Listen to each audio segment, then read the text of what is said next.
All right, guys, we are in the midst of some crazy PR games right now coming from Blake Lively's side. So I became aware a couple of weeks ago that somebody in Blake Lively's camp was shopping around what they claimed to be HR complaints to various tabloids and publications, namely TMZ, Daily Mail, and the New York Post, sending them these HR complaints saying these were real and these were ignored, all painting Justin Baldoni to be a monster, okay? Interestingly enough, all of these publications, which are known to just like publish whatever, they publish things about me that are completely untrue, they don't care about defamation or anything like that, all declined to publish this.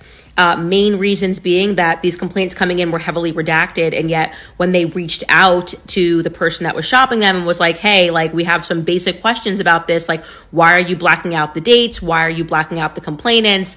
They got a little iffy on the details, and they didn't want to take the risk for potentially being sued for defamation without being able to legitimately confirm that these were real complaints.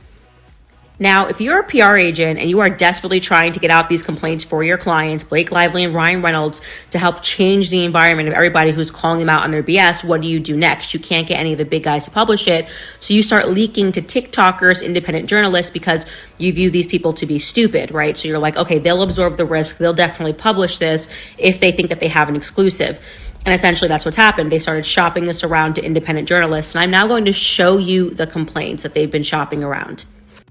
As Candace was saying, here is what the document says. The text on the document reads, "Complainant is clearly traumatized in her verbal account of incident. Director Justin Baldoni had an orgasm on camera. She asks why this is necessary to know since a climax is not scripted in the scene." Baldoni then leans close to complainant's face and whispered, "I think we should go ahead and add it in. Show us what you got." Complainant did not feel she had the authority to object. Complainant said she did not want to do the scene, but she couldn't say no and filming by refusing. Complainant began improving the scene, making what she perceived to be necessary adjustments. Baldoni grabbed her face and said, "I need you to be more vulnerable." Complainant then broke down in tears and said she was so close to complainant's that she could feel his breath causing her face to mist up. Baldoni then closed his eyes for several moments and stated, "I'm allowed to say this," said, "You know how hot this is, right?" Then Baldoni asked complainant to practice the scene again. This time, Baldoni positioned himself only inches from complainant, and complainant stated she needed a restroom break. Baldoni kept his hands on her outer thighs, virtually pinning her in place. After an approximately 10-minute break, she relayed complainant's story to the intimacy coordinator.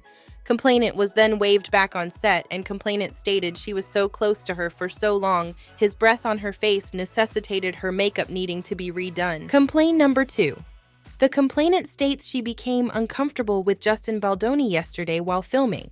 She states Mr. Baldoni put his bare hands on her butt and said he was trying to help with her posture. The complainant immediately voiced her displeasure with being touched on an intimate part of her body, and Mr. Baldoni responded with, "It's fine, I'm totally not for my wife," in a dismissive tone. The complainant relayed to Mr. Baldoni that he did not have permission to touch her inappropriately. Mr. Baldoni then responded, "Oh no, better go see HR," to which the complainant replied, "I will." Approximately 3 hours later, Baldoni approached the complainant and stated he was sorry they got off on the wrong foot. The complainant stated she replied, "You got off all right, but it had nothing to do with your feet," and walked away from Baldoni. Complainant's agent provided text messages from complainant, including one sent approximately 18 minutes after the incident, wherein complainant said, "Justin Baldoni just literally grabbed my ass in front of the cameras. I want to talk to someone at Sony like now." Candace explained that perhaps redacting the names and dates was a strategy, because it would have flagged the public as odd if all complaints came in on the same date and from the same person regarding Justin Baldoni. It would have looked like what the public has already perceived, an orchestrated, inorganic, targeted attack against Justin Baldoni, which happened due to Blake Lively and Ryan Reynolds aggressively lobbying other cast members.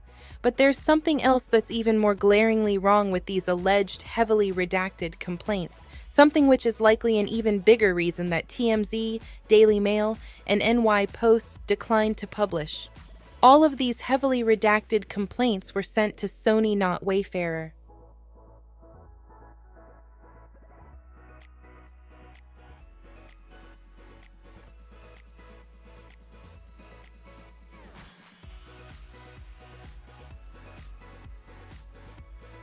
published by the New York Times. You've got Wayfarer, you have Jamie Heath, you've got Justin Baldoni, Steve Sarowitz even, Jennifer Abel, Jed Wallace down in Texas, but nope, no Sony, which is so weird.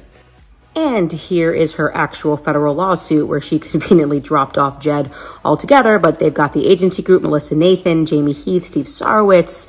It ends with Us Movie LLC, Wayfarer Studios, and once again, no Sony. So what does this tell us? Well, first and foremost, that they still believe the public is stupid, that moms on the internet are stupid, that we don't understand these legal games and these PR games, and we keep proving that to be wrong time and time again. But let's just keep going with this strategy, Blake's PR team.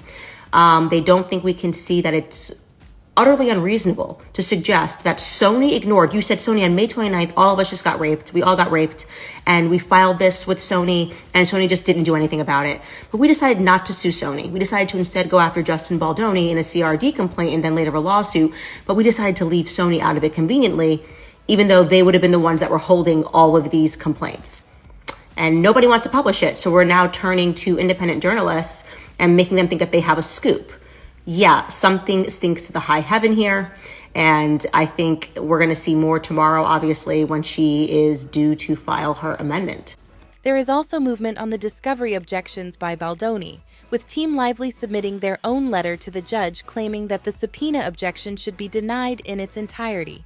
The document discusses a retaliatory campaign against an individual for raising concerns about misconduct on the set of a film. It mentions the need for records on when and how defendants and witnesses learned about harassment allegations against Ms. Lively, and the efforts by the Wayfarer parties to discredit her through media and social media.